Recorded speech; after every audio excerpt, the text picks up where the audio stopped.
only available to some, and girls have less access to digital technology than boys.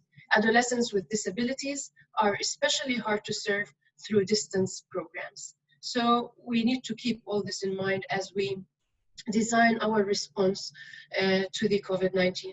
We also know that the health services provided to adolescents are also disrupted, including treatment for adolescents with HIV.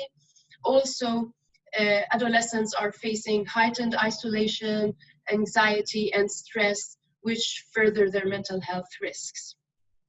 Also, reports are indicating increased domestic violence, with girls being at higher risk for GBV. Additionally, adolescents are spending a lot of time online, which increases their risk for cyberbullying, harassment, and abuse. We also do know from previous shutdowns, like the Ebola, that young people, and especially girls who are out of school for extended periods of time, are much less likely to return when classrooms reopen. As a result, disrupted education may lead to rise children labor and child marriage. Next slide, please. So to quickly share with you how in UNICEF we have responding to the COVID-19.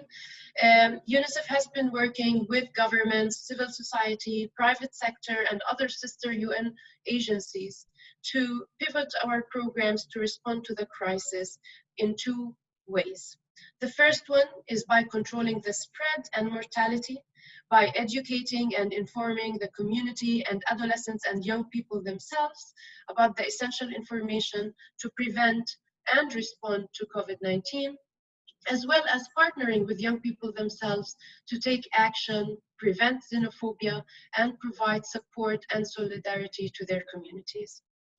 The second area of response is really responding to the socio-economic impacts on adolescents and young people, and ensuring that adolescents continue to access continued learning, especially for the most disadvantaged, health, nutrition, and wash services, protection, safety, and care, social protection, and safety nets. Next slide, please. And these are some of the guiding principles that have been underpinning our work in UNICEF in our COVID-19 response and in all humanitarian response actions. And the first one is really building on adolescents and young people being partners, assets, and right holders rather than problems or threats, as we do know that this allows emergency responders to harness young people's innovation, creativity, and energy. Applying a rights-based approach has been, of course, at the forefront of our programming. Adolescents are not a homogeneous group, and applying an equity lens is instrumental to ensure that we reach the most disadvantaged. Meaningful participation is another key principle and approach that we apply, where adolescents' voices are heard and taken into consideration, and where adolescents are provided with the opportunities to lead and influence within their societies, with ethical and safety standards being always applied. Of course, as they participate, we need to make sure that we are not causing any harm to any of those young people, especially girls, and that we don't expose them to any risks. Finally, we do apply a life course approach, which helps us maximize investments across the first and the second decade of a child's life and break cycles of poverty. Finally, next slide is, you will see here some of the key products, global products, that UNICEF has been developing in the COVID-19 response. There is an interagency guidance that we have developed under the Compact for working with and for young people in humanitarian settings. There is a tip sheet for how to engage adolescents and young people in the COVID-19 response. Another one is on how to ensure safety and protection of adolescents when online. And finally, the Adolescent Kit for Expression and Innovation, which my colleague Priya will be talking more about, in addition to our colleagues from the different sections and country offices. Over to you, Priya. Thank you, and I hope that you find this webinar useful. Looking forward to continue working with you. Over.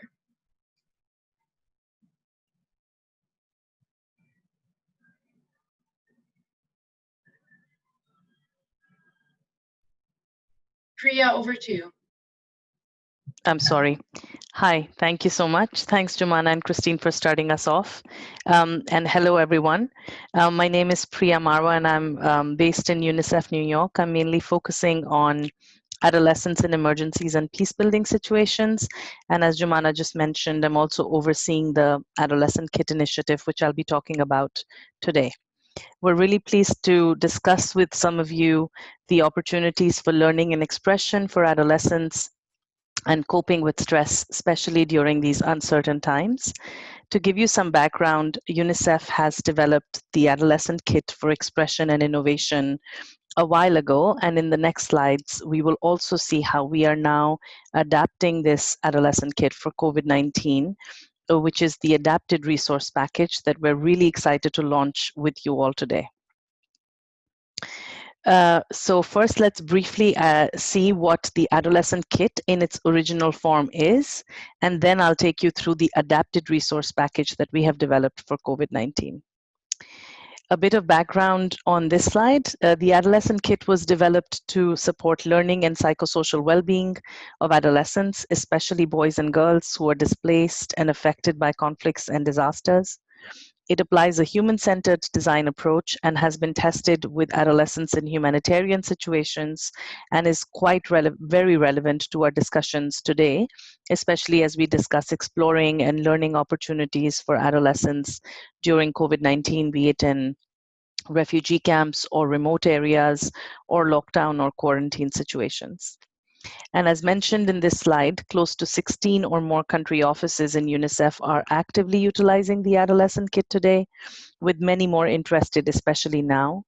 UNICEF has proudly reached over 160,000 boys and girls with the kit, and we hope to reach many more as we embark on our COVID-19 sensitive programming. And most importantly, and as mentioned in its name, you'll see it in the slides later as well, the kit is about engaging adolescents through forms of art and expression so that they can find creative ways to express themselves, develop skills, and learn how to cope with difficult situations. Next slide. Through activities connected in 4 phases, where phase 1 is to set up an adolescent circle. Phase 2 is about adolescents learning about themselves. Phase 3 is about adolescents conducting community interviews and starting to identify the issues in their communities. And phase 4 is about adolescents developing a solution to solve the issues they have identified. Adolescents build key competencies, which we will learn about in the next slide. The activities through these different phases offer adolescents the chance to express themselves, experiment, solve new problems that affect their communities, and explore new ideas. In the process, adolescent girls and boys develop key competencies that can help them cope with stressful circumstances, build healthy relationships with their communities, their families, and engage positively. The Adolescent Kit can be used by anyone involved in managing programs or working directly with adolescents in humanitarian and vulnerable development contexts, including staff and colleagues across different sectors, teachers, child or adolescent-friendly space facilitators, youth facilitators, and community volunteers. Also, all or part of the kit can be integrated into programs for adolescents in areas such as child protection or mental health, education, or skills building. Next slide, please. The Adolescent Kit comes equipped with a comprehensive set of guidance, as you can see in the slide. As displayed here, the quick guide is a very good summary guide for everything that is in the kit, in the Adolescent Kit in its original form, when country offices receive it in a box. The foundational guide and the program coordinator's guide are important guidances for our country office staff and their partners, especially as they go about designing and implementing programs with adolescents. Then when we are training our staff and partners, we take them through the 10 key approaches that they should follow, which are simple and action-oriented approaches when working with adolescents. And lastly, the 10 key competencies that I spoke about earlier, which are communication, leadership, conflict management, self-esteem, stress management, teamwork, tolerance, hope for the future, critical thinking, and creativity. These are broad categories of sets of skills and attitudes that adolescents need to develop and use to be emotionally and socially healthy, learn and grow, and engage positively and actively in the world around them. In addition, there are 3 types of activity guides or guides in this activity box, which are the activity guides, which are detailed guides for activities that adolescents engage in, progressing from short and simple to long and complex ones. Sometimes the longer and more complex activities end up becoming community-based projects, and we'll see some of this in country examples later. Then we have energizers, which are what they sound like: short, easy activities to help adolescents get active or to feel more calm. And then we also have inspiration cards, which are there for inspiration and creativity. And in the future slides, we'll see how we've adapted some of these for COVID-19 sensitive programming. Next slide, please. And here is a snapshot of the supplies and stationery that are included in the kit when country offices receive it in a box. These supplies by design are not expensive or fancy and are reusable, replaceable, easy to assemble. Next slide, please. The website for the Adolescent Kit for Expression and Innovation is right there for all of you, and it contains a complete set of our resources and supporting materials. You'll be able to find good guidance, tools, activities, videos from countries, and also see profiles of how each of our countries is currently implementing the kit, if you see the kit in action and explore through the website. So highly recommend looking through it later. Next slide, please. So what is the adapted resource package all about then? As explained in the slide, it's a resource package of adapted activities from the kit that adolescents can now self-administer to promote their psychosocial well-being and learn new skills in times of stress and while staying at home, especially during COVID-19. The main target of the resource package is adolescents aged 10 to 19 years. And our Adolescent Development and Participation section in UNICEF has worked closely with several colleagues in education, child protection, innovation, and the country offices that we'll be hearing from today.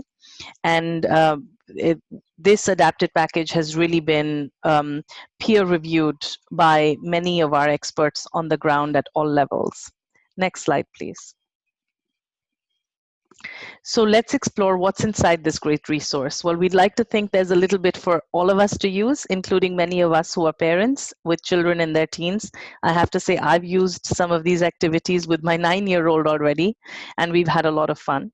So here's what you'll find: the introductory package with quick guides for facilitators and for parents and caregivers, 12 adapted activity guides that adolescents can do themselves, 10 adapted energizers, and 24 adapted inspiration cards that again adolescents can do by themselves or with household members. Let's find out more what these are. Next slide, please. First, the introduction package. It's really your 101 to knowing what's in this entire package and how to use it. So please do take the time to read it when you access it. You'll be able to get some background from this intro pack, understand how the Adolescent Kit was adapted or is adapted from its original form, and as well as have a list of the various activities, as you can see in the slide, where you will see how all of the activities have been adapted, which competencies they align with, and which phase they are under. So for instance, as you can see in the activity titled Silence and Sounds, it aligns with the competency of communication and expression, coping with stress, and the phase of the Adolescent Kit program it fits under, which is knowing ourselves, which is one of the first phases that I talked about. The intro pack also gives instructions for program coordinators and has quick guides for facilitators. Many of the facilitators in our country offices are young people themselves. And then it also has instructions for parents and caregivers as to how to use the information and material. So for parents and caregivers, for those guides, you'll find a set of instructions that will help you to support and engage in the sessions and activities that the adolescents or your kids are doing at home.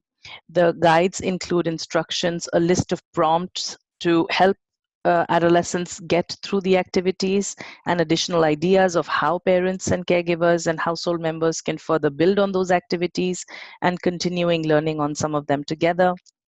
And for facilitators, you will find for planning information for planning and facilitating activity sessions with adolescents, including again a list of prompts and additional ideas of how you conduct your remote sessions with adolescents or a group of adolescents.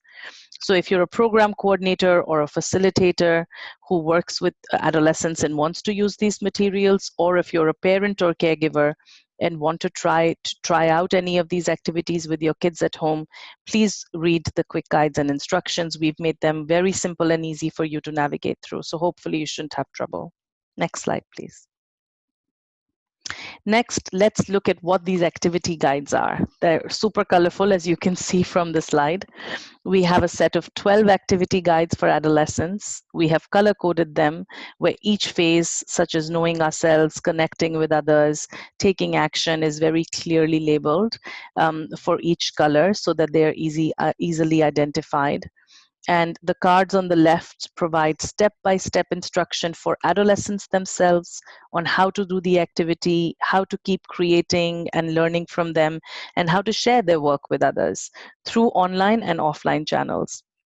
And at the back of the card, what you see on the right side, there will be instructions for facilitators and instructions for parents and caregivers. So you can think of these as activity cards that you can either get in hand or access online or through other channels that we learn about later from our countries. And in the presentations that we'll be hearing from Colombia, Jordan, and Lebanon colleagues today, we'll see how they are using these materials and translating them in the relevant languages, contextualizing them to suit the local context. These are all designed in a way that country offices can get these out to adolescents via various channels like WhatsApp or email or TV or radio, or print these out and have them distributed along with food distributions going on, especially for remote populations or adolescents who don't have access to technology and devices.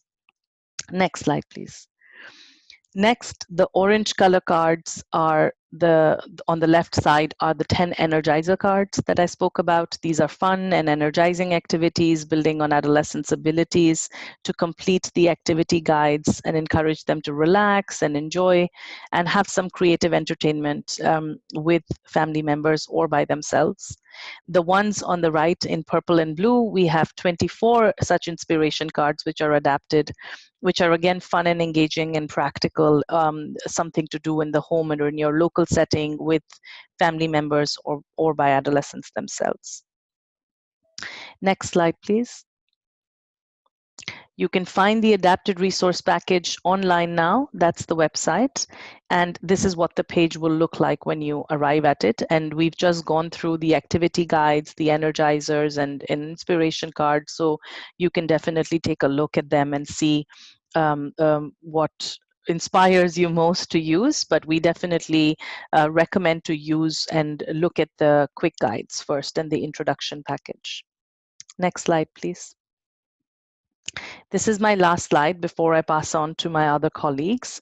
We want to underscore that the two resources I've spoken about today are complementary. In its original form, the Adolescent Kit activities are meant to be carried out through in-person interactions between adolescents in facilitated group sessions. In contrast, the adapted resource package offers activities that can be self-administered by the adolescents at home and or through traditional and digital platforms such as radio, WhatsApp, etc.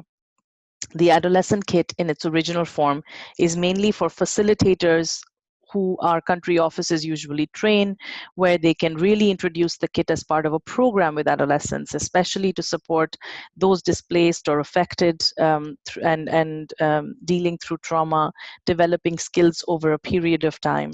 And this is where we go deeper into all of those guidances we showed earlier, the foundational guide, the program coordinator's guide, the 10 key approaches to train our facilitators on the ground.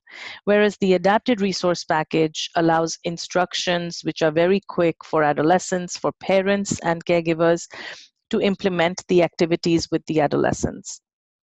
The Adolescent Kit in its original form is a rich resource that contributes to building a comprehensive set of skills over a period of time. And sometimes these activities can also turn into community-based projects among adolescents and their communities. Whereas the adapted package focuses on a few set of skills that are most useful for adolescents now while they're staying at home and are in quarantine or lockdown situations.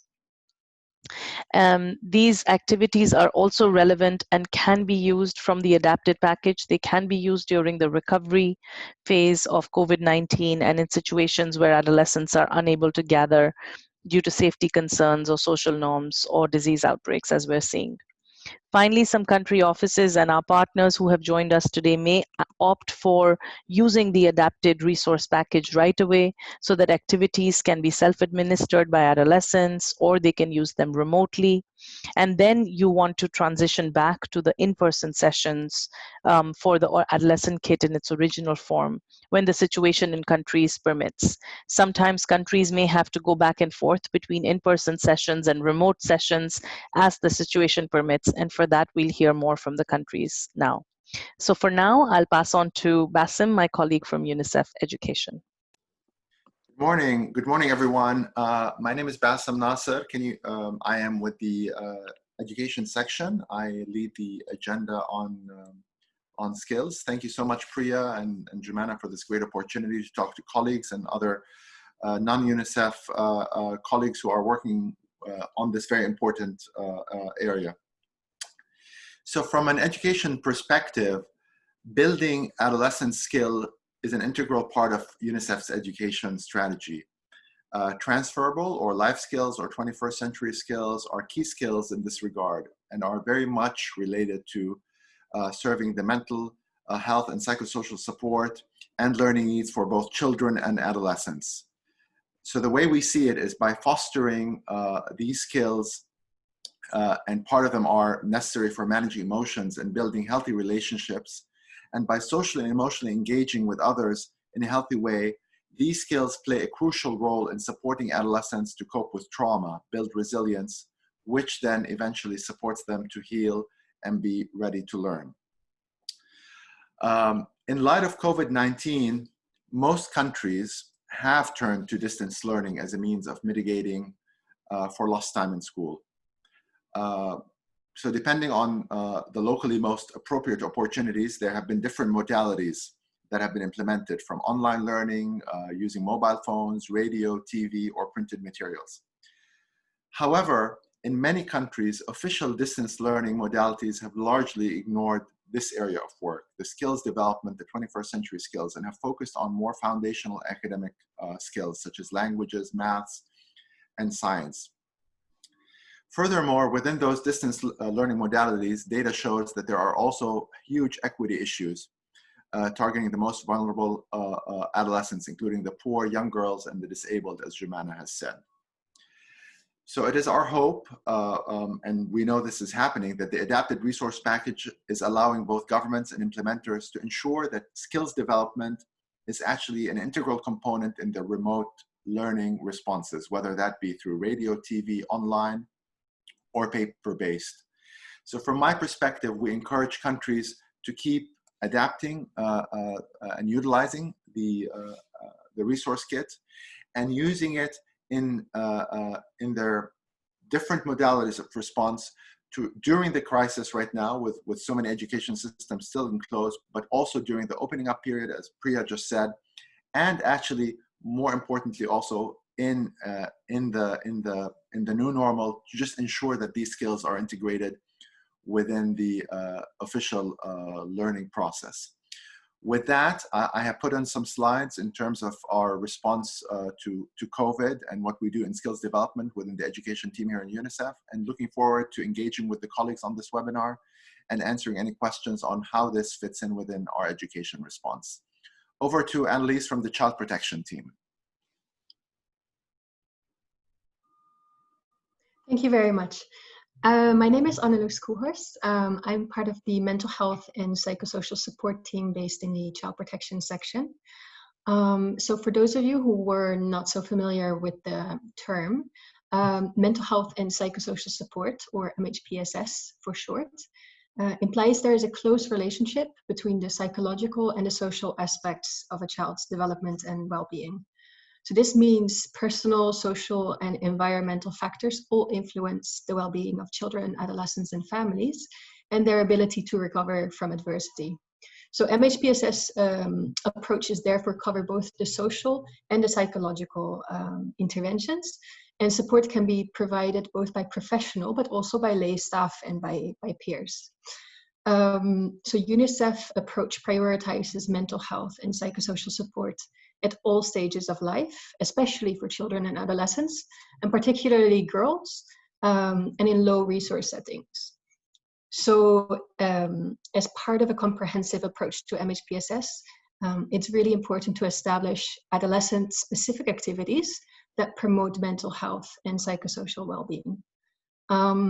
So adolescent-focused interventions need to be age and gender appropriate, and include expressive mental health and psychosocial interventions. So this includes, for example, peer-to-peer support activities, life skills, which are aimed at enhancing adolescents' resilience and their coping skills, using discussions and creative activities. So the Adolescent Kit for Expression and Innovation is really a key resource within UNICEF's community-based MHPSS operational guidelines. They have been rolled out in over 30 countries and also informed the COVID-19 adapted guidance for implementation and adaptation of MHPSS activities.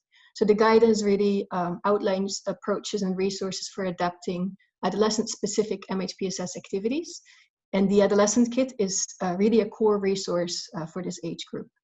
So the Adapted Kit resource is really rich in tools and in activities that aim to enhance resilience, to teach coping skills, and to promote mental health and psychosocial well-being, which is especially needed in this time of COVID-19.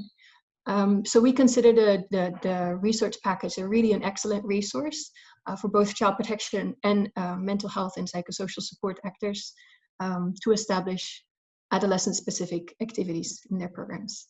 Thank you. So we're talking about the shift.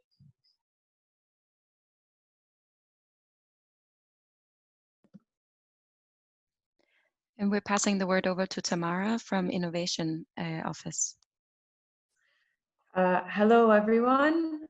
Pleasure to be part of this webinar. Thanks to the HQ ADAP team for making this happen.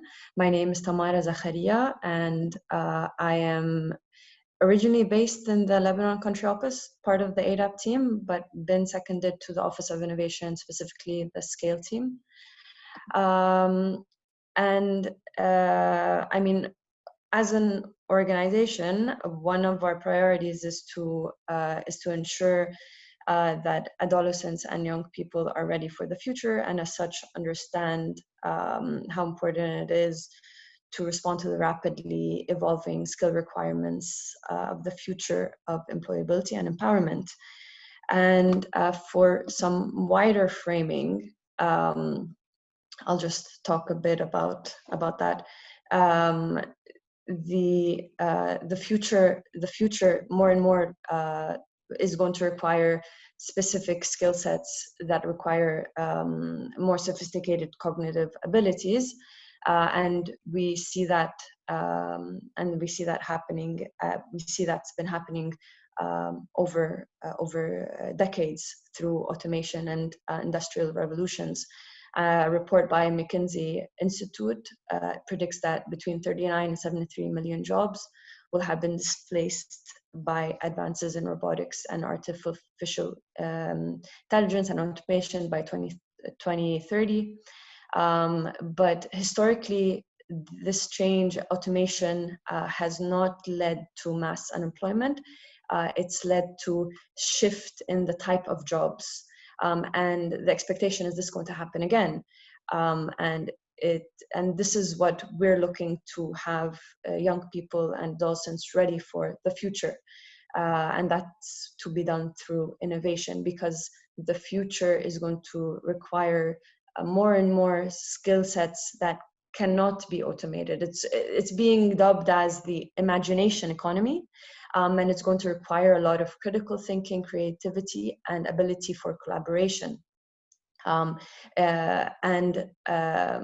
one of the responses to this need, to equipping young people for the future, has been a program called Upshift. For those not familiar with Upshift, it's a human-centered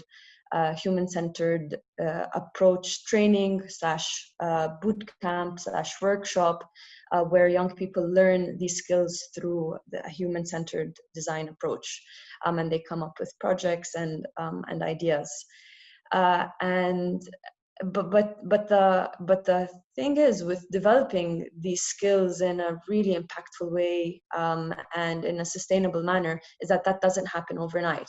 So a resource like the Adolescent Kit is essential in creating that longevity and that extension to resources such as Upshift, because it allows for a young person to absorb concepts such as empathy, such as research, such as ideating and prototyping over a longer period of time, and allows for a richer learning experience and ability to really acquire those skills.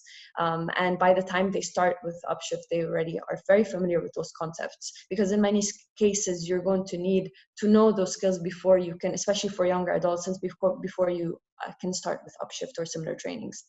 And together, the Office of Innovation and HQ ADAP team, we've been working to strengthen the links between Upshift and the Adolescent Kit, and create further referral pathways, so that more and more so it looks like it's a more of a life cycle approach, and also bridging them with different also training courses and learning pathways that foster creativity and innovation. Because the Adolescent Kit in itself is a great foundation for young people to acquire the skills of the future, and become future innovators.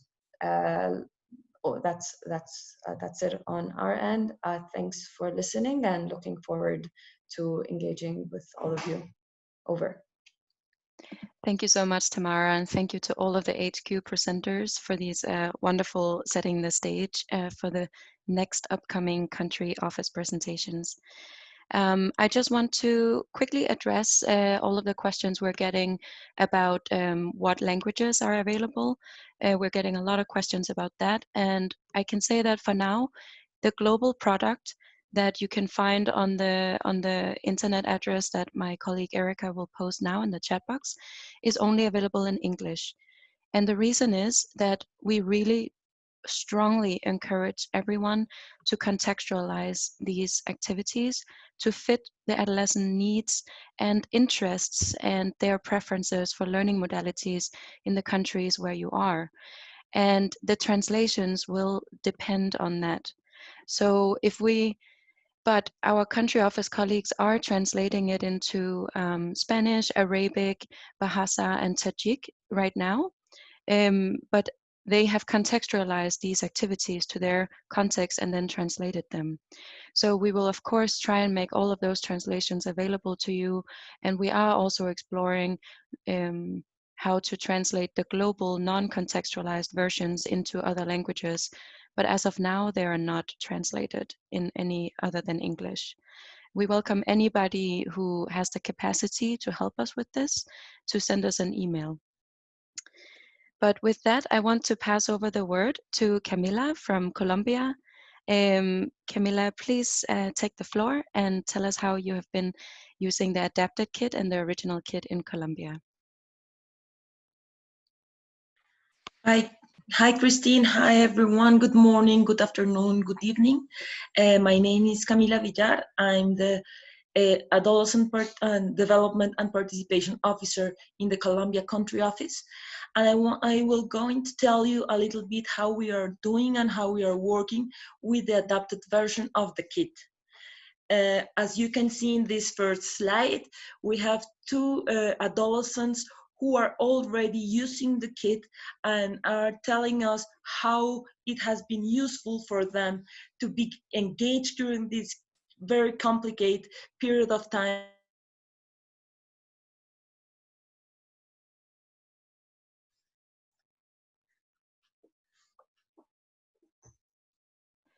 Camila, can you test your sound again? You just fell out. Yes. Do you hear me? Yeah, now I hear you. Okay, sorry. Can you please pass the next slide, Christine?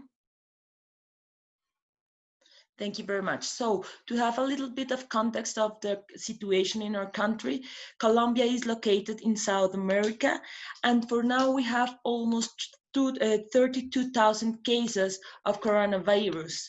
The number is increasing every day, and 8% of the infected people are adolescents. We have some restrictions and some preventive actions in our country as lockdowns for the whole population. Step by step, they are reopening the spaces so they can go out, but only some sectors, and all borders are closed. Since the 11th of May, adolescents were able to go out for activities, for a little bit of exercise for half an hour, but since this Monday, 1st of June, they are allowed to go 1 hour per day during 3 days a week to have outdoor activities. So mainly of the time they are still confined, they are still inside of their houses in this lockdown. Next slide, please. So we did with a adolescent network we are promoting in the country a very fast survey. We asked 2,093 adolescents about how they were feeling during these times of COVID, and they told us that 1 in every 4 adolescents are bored. 1 in 5 girls are stressed, and they want us to share with them some activities to do with their families and to bring them more games, to have fun in their houses during this complicated time. They also tell us that the best way to engage with them is via WhatsApp, then using calls or Facebook. Next one, please. And so with this information, we started the adaptation of the kit. We worked together with the HQ team from the ADAP section, and we use all the experience we already has seen since last year. Last year we used to work with an original kit. We have been implemented with this adolescent network who are all volunteers, and we were having more than 2,000 adolescents engaged, bringing change to their communities, bringing positive changes to what they are doing and to the situations they find out.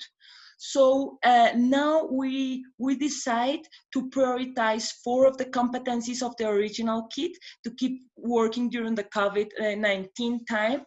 And we start working using the coping with stress and managing of emotions skills, problem solving and conflict resolutions, identity and self-esteem, and hope for the future. We thought that was the competencies where they most need or help to keep doing while this situation. So we started to engaging the adolescents in our COVID response, and they were keep working with us all the time during all the cycle of the adaptation of the activities. So we came up with some proposals, but a group of adolescents are working with us and saying, yes, it works, or no, it's not that fun. It could be better if we do this way or that way. So we have this feedback mechanism that is very important and has given us a lot of resources to keep working and to make it more effective and more efficient for the context of our own country. Next one, please. So by now we were able to implement 4 of the 12 activities that are being adapted from the original kit, and they have been very useful for the adolescents. More than 2,050 adolescents who work with the who are beneficiaries of the UNICEF country office are engaged and are coping with the stress, managing their emotions, and being part of this COVID response, because they're also engaging, sharing these activities with other adolescents and making them also part of this well-being during this COVID situation we are passing by.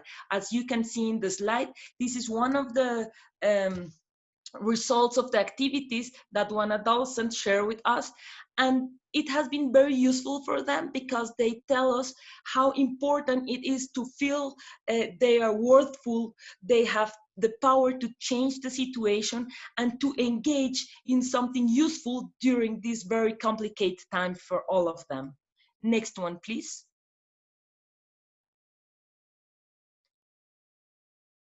So here I wanted to share with you, at the beginning we didn't have all these beautiful, well-designed activity sheets, so we started designing by ourselves in our country office.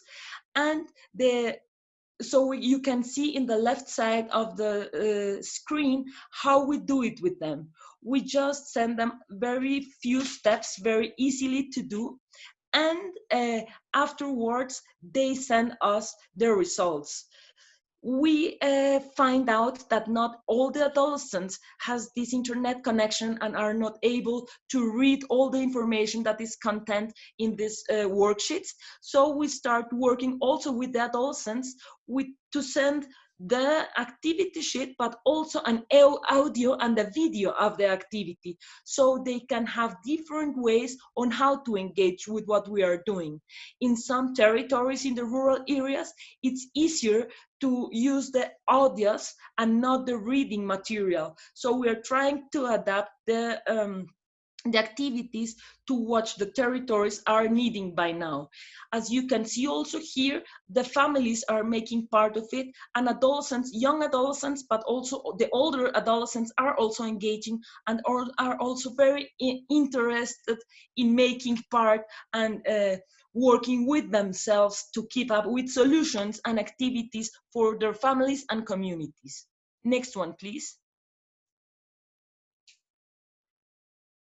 So here I wanted to share you that we have some quotes from different ages. It's very important that we were able to engage girls, adolescent girls, but also boys, adolescent boys. So very young one, as these 11 years or 19, 18 years old, that are also feeling and finding that the activities are useful for them.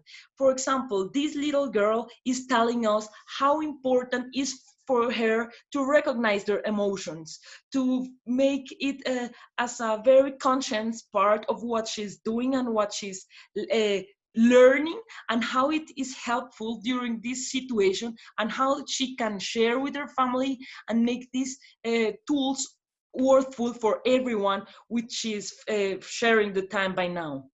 Next one, please.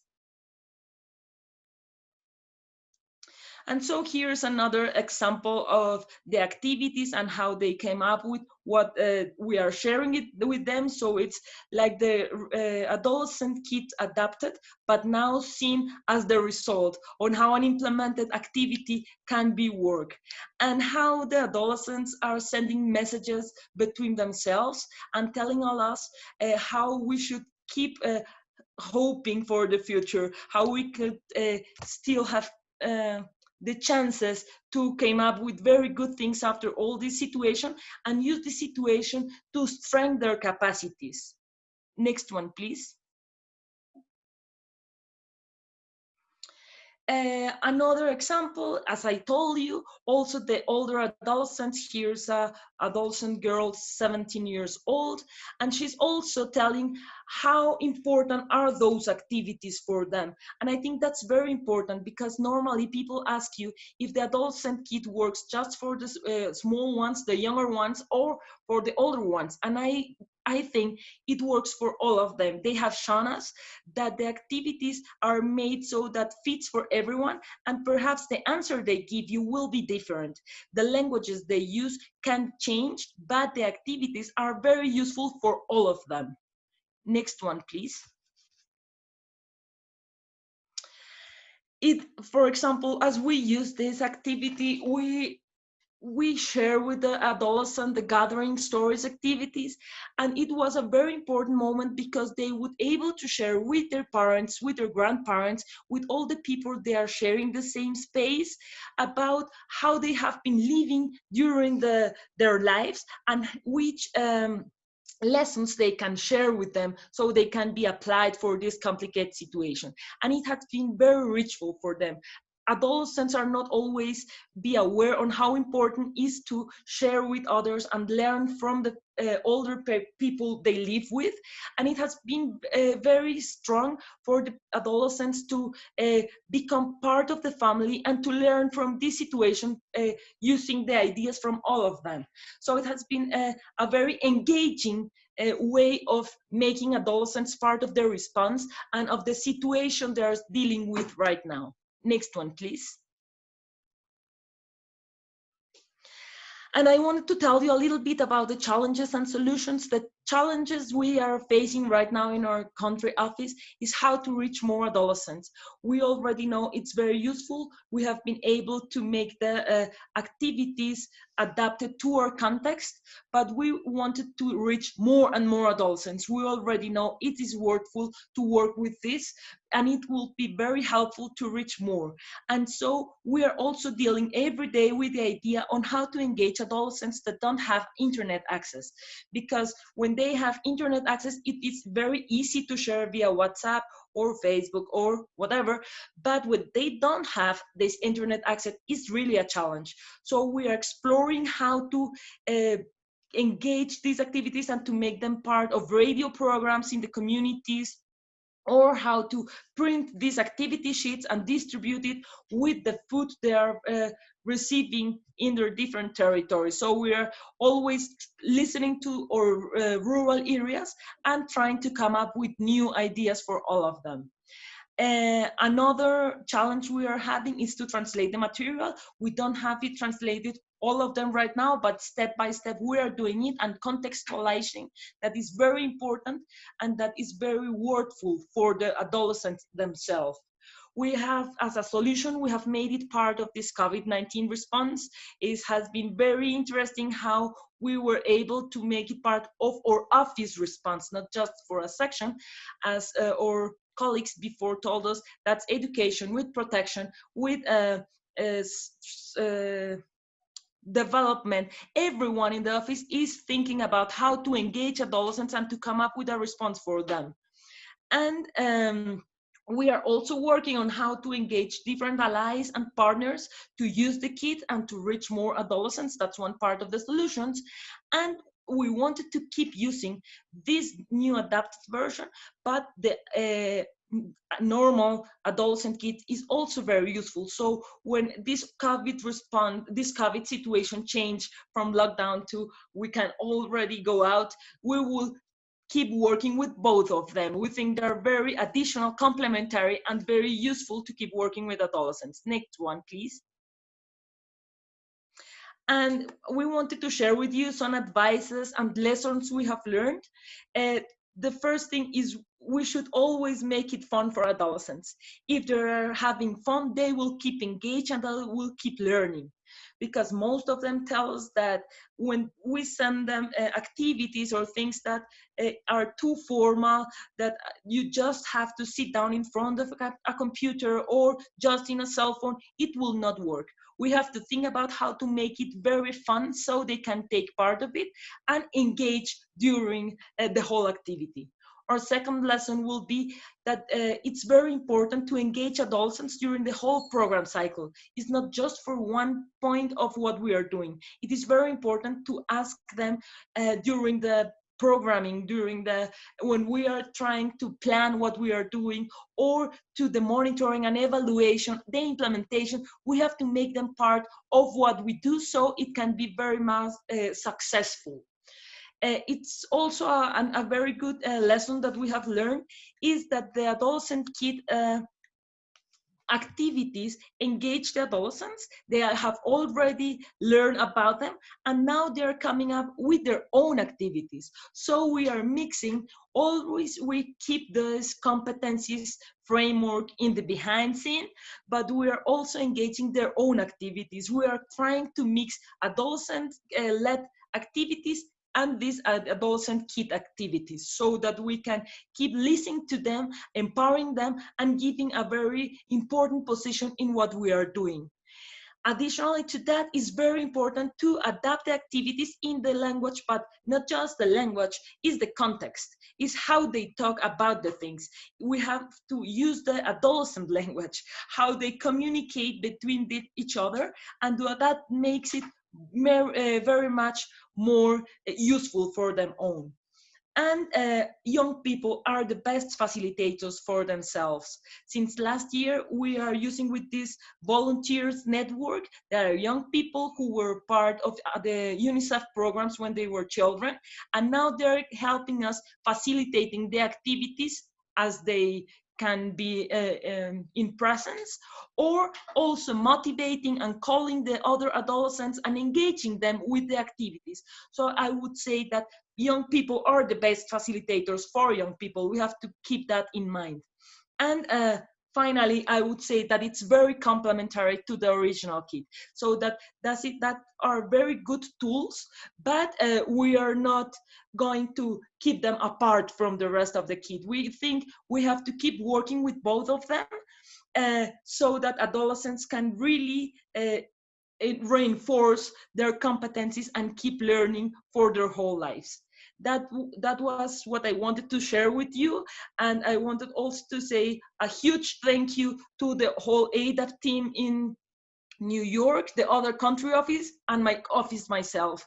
I think that the Colombia office has been doing a very nice work, all of us together, and that's why we are being able to share with you our experience by now. Thank you very much, Christine. Thank you so much, Camila. It is wonderful to hear about this comprehensive approach you've taken and how you're pushing it through with the help of all of the young volunteers who are helping you contextualize and get it out there. That's really wonderful. It's definitely the way forward for sure. I won't waste any more time, but we'll pass it over to Bisan from Jordan. Yes. Thank you so much, Christine, and thank you, ADAP team in headquarters, for this opportunity. My name is Bisan Abdelkader, colleagues, and I'm the Youth and Adolescent Specialist at UNICEF Jordan office, leading the skills and the civic engagement agenda. Next, please. So I would start by maybe giving you a quick context on the situation of young people in Jordan. So we are one of the youngest population in the world, with more than 63% of the population under the age of 30. And this population demographic structure presents a unique opportunity for civic, social, and economic prosperity of the country. As such, UNICEF Jordan with the government of Jordan prioritized investment in skills and engagement programs for young people to ensure their transitions to adulthood. Today, young people in Jordan face uncertain future. I won't go into those details, but they're highly often educated and connected to the global community. However, the potential they see in the world and in themselves is at odds with the social and economic realities they face as they enter the adulthood. The list of challenges facing young people in Jordan is massive. High unemployment rate, lack of engagement, mismatch between skills they learn in schools and job market opportunities, lack of mentorship and guidance, and adequate channels for civic, social, or economic participation. Of course, Syrian youth and youth with disabilities, and specifically girls and young women, face even more challenging prospects in this country. And youth in Jordan are already beginning to be depressed and frustrated. They feel that their best days are behind them and at odds about the future they would like to create for themselves.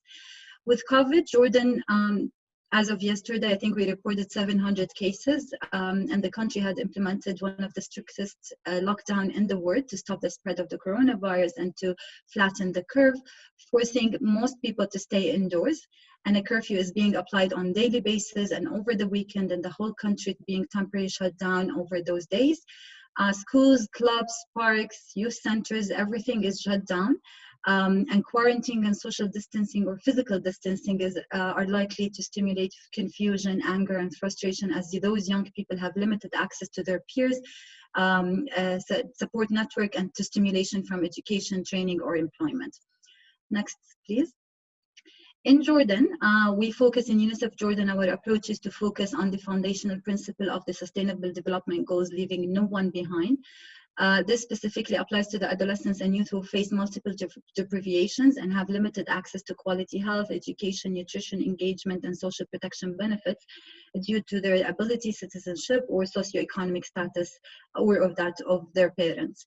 Aligned with UNICEF social justice, and we've done also a vulnerability assessment, our interventions pay particular attention on the most vulnerable and at-risk young people, including refugees, both Syrian and Palestinian, in camps, and also those who have been displaced from their countries of origin, those who are in informal tented settlements, and with specific focus, of course, on girls and those young people with disabilities. Next, please. As such, we're working on building a conducive environment for young people to develop their full potential through skills building and application programs, and in parallel providing them with opportunities to positively transition from education to employment and from employment to adulthood. So determined to unlock the potentials of this untapped youth population, UNICEF Jordan implemented what you can see on the screen. This is our pathway to youth engagement. It comes in the form of a pyramid of opportunities, and it entails 5 approaches to achieving successful transition to adulthood.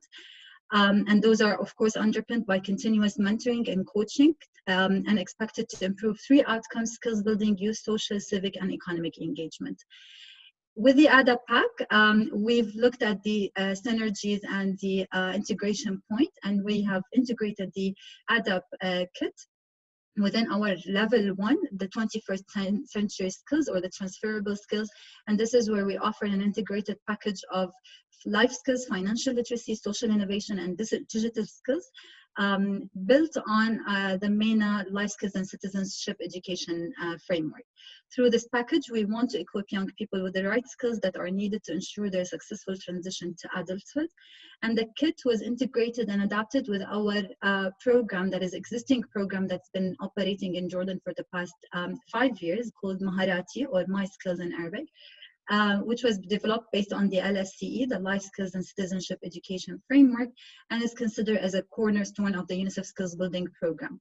Of course, we are implementing this program with local and national partners, including our key partner, the Ministry of Youth, the government. We provide this holistic and comprehensive package of 21st century skills to young people, and now the newly added adapted ADAP kit to support the transition of the young people to productive and resilient adulthood. Next, please. This is just to show you how, with Lebanon country office, we joined efforts, both countries, because we have pretty much a similar context, and we are both implementing life skills in our programs. We've joined efforts to integrate the ADAP kit with the MENA life skills and citizenship education curriculum and the framework, and we dropped those competencies on the 4 dimensions of the LSCE framework.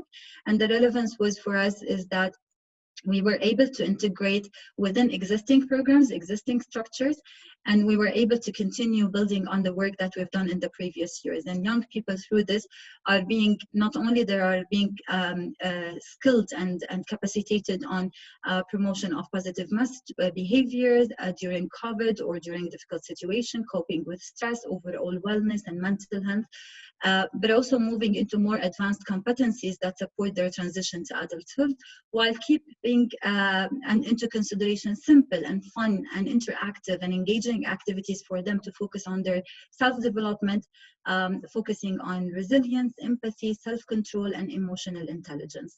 It's worth mentioning that UNICEF Jordan supported the testing of the kit a few years ago.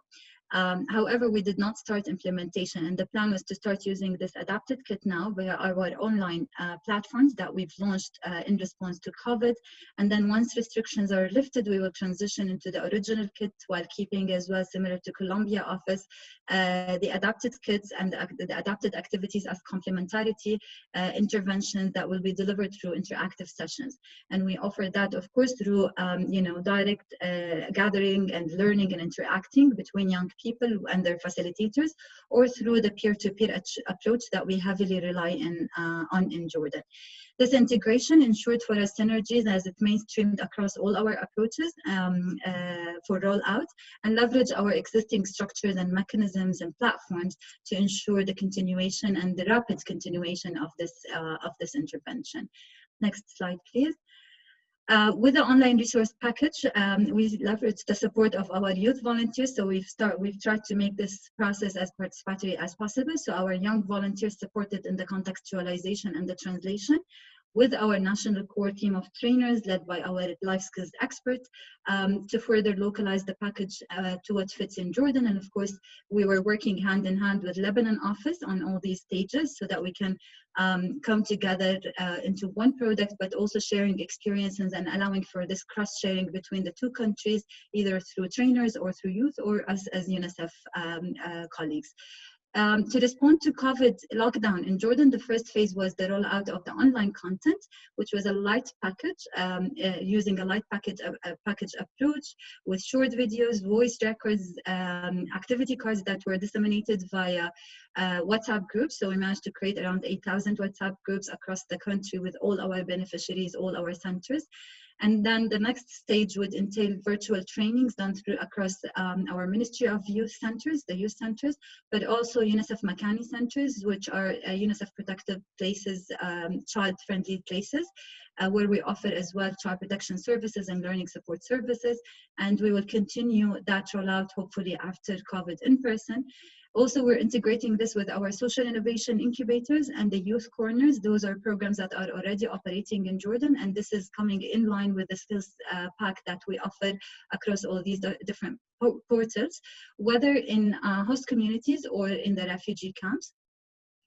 Those activities, of course, will be done either, as Priya mentioned, they are self-administered and young people can do them on their own, but they can also support their peers learn, and the peer-to-peer approach, as I said, proved to be working very well in Jordan, and we want to leverage on that. And the activities will continue to offer those young people the chance to express themselves, experiment and solve real problems, and we're trying to also get them engaged in their communities, following that learning to have them take action and take a positive role in addressing challenges and problems in their communities. Following COVID, just quickly, our plan is to roll it out across 197 youth centers. We also have a life skills program operating in the schools, in the Ministry of Education schools, 1,000 schools that we're also trying to integrate this hopefully with the next semester if things open up again. And then with our 100 Makani centers and incubators and corners, as I mentioned. The program, of course, going back to some of the comments that colleagues mentioned, in Jordan, we try to ensure equity and that our program is focusing on reaching the most vulnerable young people, including, of course, those young people with disabilities. And one of the aforementioned efforts is to ensure that we have equitable access to the training. So if it's in person, then we ensure that our centers are accessible for young people with disabilities. But also we are trying to look at making the curriculum more accessible in sign language or maybe via audio for young people with different disabilities, so that we make sure we are really including those vulnerable communities and vulnerable population in our target. These methods of delivery, of course, will be accessible across all locations, and the program will inform those opportunities. In our outreaching efforts as well, we ensure that 5% at least of our target is directly focused on young people with disabilities. Overall, we're planning to reach 50,000 vulnerable young people, and maybe for those who don't know, Jordan office really operates at scale. So every year we reach around 100,000 young people, and this is our plan moving forward from now until the end of the year to reach 50,000 young people for the time being through our online platform, and hopefully once things go back to normal and things open up again in the country, we will be also leveraging our youth centers and Makani centers.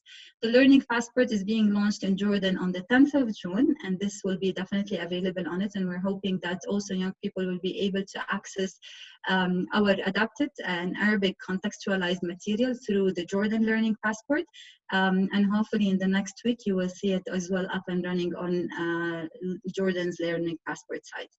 Next, please. Finally, just giving you some lessons learned so far and acknowledging that we are still early adopters. I think for us what worked really well, and one of the success factors, was that we've integrated the ADAPT kit, and we've built into existing structures and capacities. We did not create a parallel system or a parallel structure to roll out the ADAPT kit, and this for us is aligned with our vision to achieve scale and sustainability, and aligned with the government strategies. And of course, whatever skills building programs that we're doing, it is embedded with both the Ministry of Youth and the Ministry of Education, where we invest heavily in teachers and in the life skills trainers and facilitators across the Ministry of Youth and Makani centers.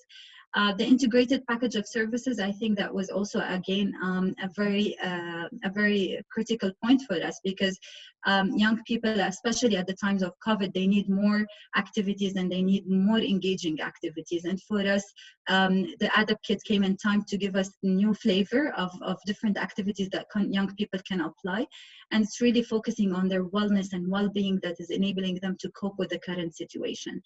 Another success factor is, I think, with the ADAPT kit, the possibility of engaging parents, which is very important for us, and we have a better parenting program that we're also trying to integrate within.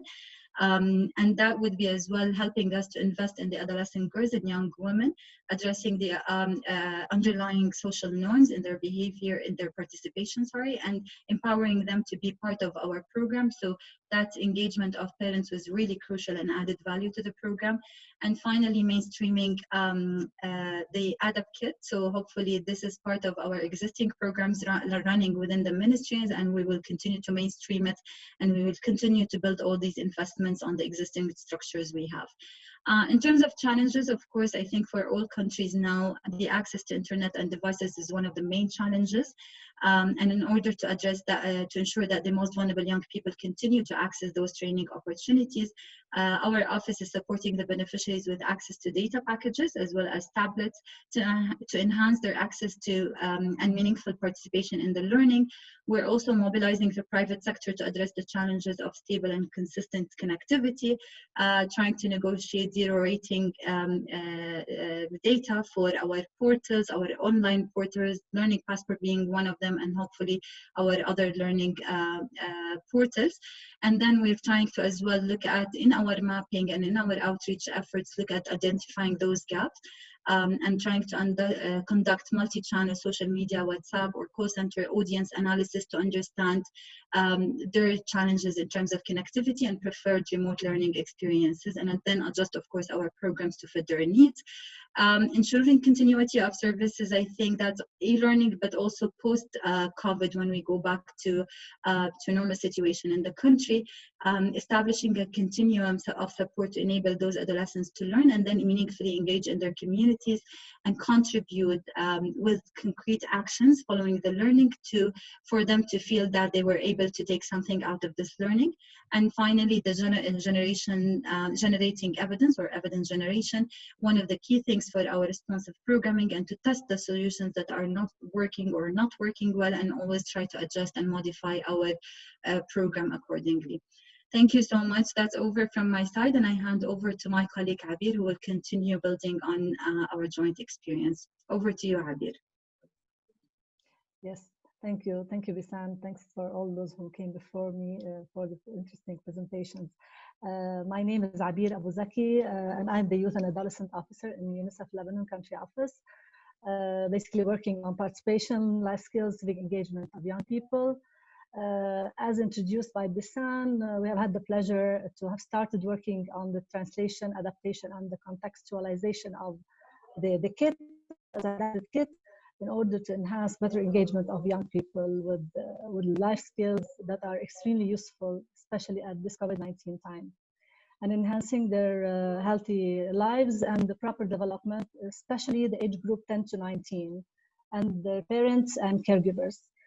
Saying this, I would just let you know that our plans and what I'm presenting today on behalf of UNICEF team in Lebanon is a plan for rolling out, because we haven't yet started. We're in the process of contextualizing. We have been working back to back with Jordan. However, for Jordan, they have the structure as they're already scaled up with the implementation of the life skills as integrated with the government. For us, we're working with the partners and jumping into this, the ADAP and the adolescent kit, the adapted resource package has been very a good thing for us, because we'll be able to reach more the age group that has been really not reached very well by our country program, which is the 10-15, for several reasons that I will bring to your attention soon. Next slide, please.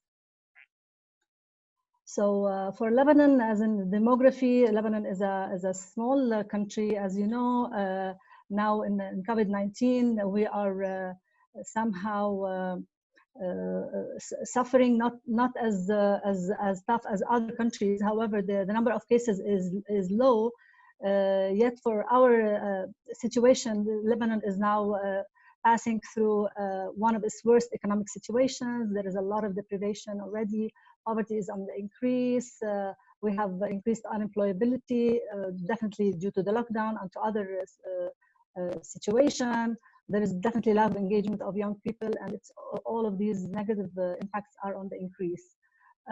As of COVID-19, as you can see, we have an estimated number of 520,000 that are considered at risk between Lebanese, Palestinian, and Syrian population. And 1 of 5 people in Lebanon are a young person, 10 to 24. So 30% of the population is a young group. However, the COVID-19, we have only up to now around 1,200 cases. However, majority of the cases, 34% of them are 10 to 29. A less percentage is the 10 to 19, around 9%. If the country is we are on lockdown, that is slowly opening up. However, major things in the country are still not open. So we're working on enhancing our program to be able to respond to online, to digital learning, and to enhance the engagement of young people in the program that we do, which is focused around many pillars. Next slide, please. So for Lebanon, as you can see, for the purpose of this presentation or this webinar, that I want to give you where it falls as a life skills package, which is now the adapted kit of the life skills package that is based on the life skills and citizenship education. For us, it is at the center of the program, because empowerment and participation comes at the center, where we are working on many pillars. Partly, namely, the first one is system strengthening, where we work with governments on the national youth policy, on change the reform to the vocational trainings, working with MEHE on the non-formal education, working on out-of-school children.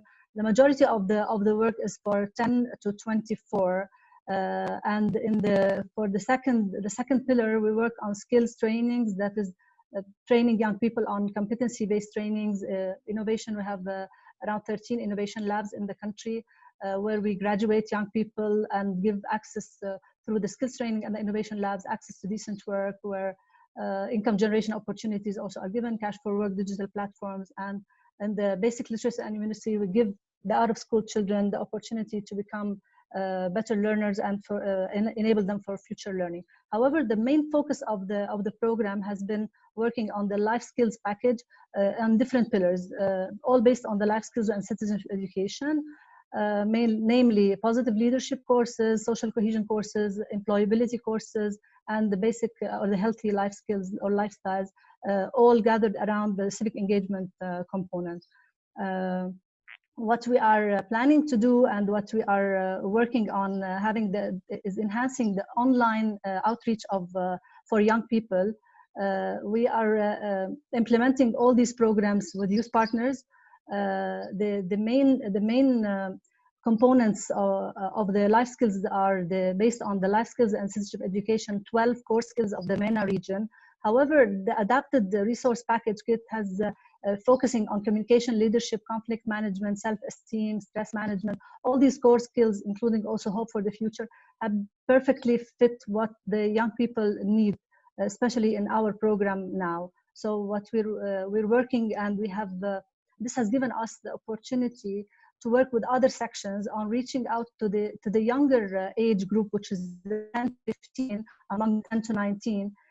Those young children who are now in schools doing online or digital learning, or even in child protection programs, that we can reach them. So this adapted package is now enabling us to work to reach to more than what the youth program is able to reach, like reaching out and mainstreaming through other sections in UNICEF, namely the child protection and the education section.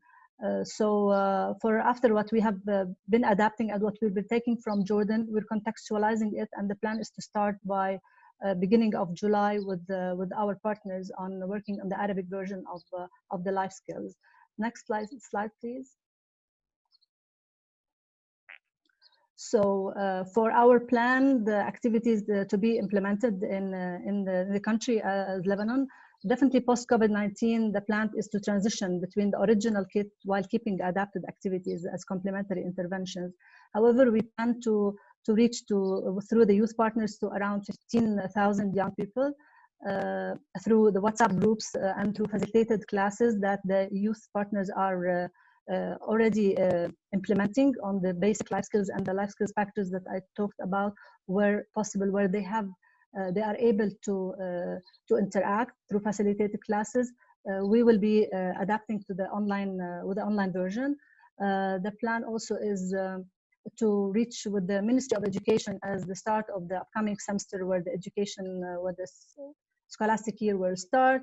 We will work with 200 schools where we have the student councils and the school counselors will be facilitating those the use of the adapted kit interventions. With the education partners, we will be reaching around 10,000 young people through the accelerated basic literacy, accelerated learning program, and through the basic literacy and numeracy programs that target children from 10 to 15 years old. And with the CP partners, we'll be reaching around 2,000 adolescents. In addition to that, we're planning to have a joint program with UNHCR, where we'll be also facilitating and training their facilitators, young people who will also reach out to more refugee population that are not under UNICEF interventions. We haven't started yet the implementation of this kit. However, we've been part of the countries who tested that, and we know how useful it is. Once we will, now we will start with the adapted kit. The plan is to consider it something as making use of the COVID-19 adapted kit, and then when things go back to normal, we will be implementing the regular adolescent kit, as we had plans earlier also. The integration, as you can see, is now ensuring that we're working on through also our other sections in the country office and reaching out to more partners and more adolescents rather than youth who are at an employment age or those who need to go to decent work or employability opportunities. Next slide, please. Yes. So what we are expecting are some challenges to the implementation of the adapted package on reaching out to more adolescents, as I said. So now the plans are put in place to reach to more adolescents in an interagency plan to reach to more adolescents. The second one is like for the adolescents who don't have internet access. This is a challenge, but we are providing our partners the young people with recharge cards and paying for packages of internet connectivity, and we're looking into ways how we can monitor that for reporting and utilization purposes. However, there is a need because many of the young people do not have internet connectivity, and we need to reach to the most vulnerable, so we're working with partners on that. However, it is a challenge. On keeping the option of working on the blended online and offline, this is a challenge because we don't know how's going to be the rate of the going back to normal and whether we will stay in lockdown. However, we will make sure that this will be the solution will be is to have the planning on having a blended use of the online and the offline versions with proper safety measures. So we were thinking of some classes could start with the proper safety measures where some young people or adolescents can come into centers of partners and have the implementation also of these activities as the importance that they propose, especially for other programs as well. On the translation of the material and the contextualization, it's not an easy and straightforward process, because we are integrating it into as part of our existing programs, as Bisan has already mentioned. So we will be integrating it to the already existing life skills packages, and we need to train and build the capacity somehow of the partners before starting the implementation. So this should be ready by the end of the month.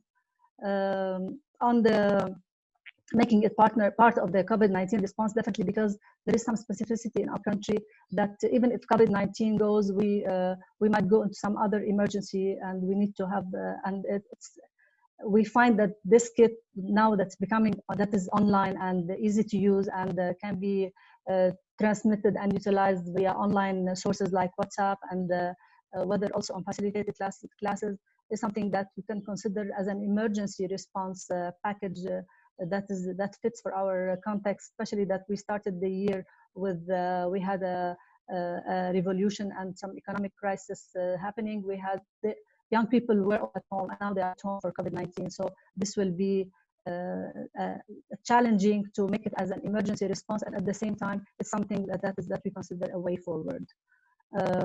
With that, I think I'm finished for what I have to say for the Lebanon, but I can say that the way forward is that we are going to accelerate the finalization of this interactive package in the Arabic language, and the implementation will start very soon, and we'll be more than happy to be sharing the Arabic language with the colleagues who require that. And thank you. I pass it over to Christine. Thank you so much, Abia. Thank you, Abia, Bisan, Camila. This has been extremely rich, and we have learned a lot from these examples and your presentations.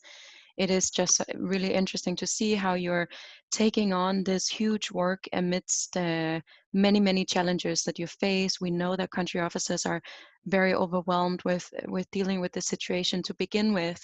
So for you to agree to this, to work with us so closely, so quickly, has just been wonderful to see. And we really, truly appreciate that you wanted to do this with us, and also for presenting here today. We have had a lot of people with us today. And as you can see, we're nearing the end of this webinar. I think that a lot of the questions that were posed in the Q&A box have been answered, but we will share the message transcript. We will share them in writing with all of you, along with the recording. As I mentioned tonight, we have another webinar where Tajikistan and Indonesia will be presenting, and we will combine all of the learnings and questions into one document and send to you. So I'm really sorry that we can't get to it now. I wanted to, sorry, I can see that I forgot to hide the slides for tonight. I wanted to show you how we're thinking about moving forward with this kit. So the work doesn't stop here. We're working very, very closely with our colleagues at HQ, and in terms of trying to digitize both the original and the adapted kit, the global version of it, and then hopefully country offices can take that and contextualize it digitally as well. We're also working with our HQ colleagues to try and build in a better skills assessment structure to assess the skills levels of the adolescents at baseline and at endline to measure some of the impact. We also continue to build strategic partnerships with implementing partners, external colleagues, and other UNICEF colleagues to roll out the kit and increase the opportunities and uptake of both versions of it. And I want to let you know lastly that we have technical tutorials lined up, and these are deep dives for everyone who's interested in learning more about the details of the adapted kit. And they will be conducted by Juliet Young, who is one of the founders of this kit. She developed it along with another colleague in the ADAP section 3 years ago. And she will take us through it in a much more comprehensive way than we could cover today. And in that technical tutorial, We'll also implement some of the lessons we've learned from the country offices in the presentations. So it takes place on 9th of June in English, and the regional versions in Spanish and in French and Arabic, we're still planning them. So keep your eyes out. We will definitely widely disseminate it once we have more information on it.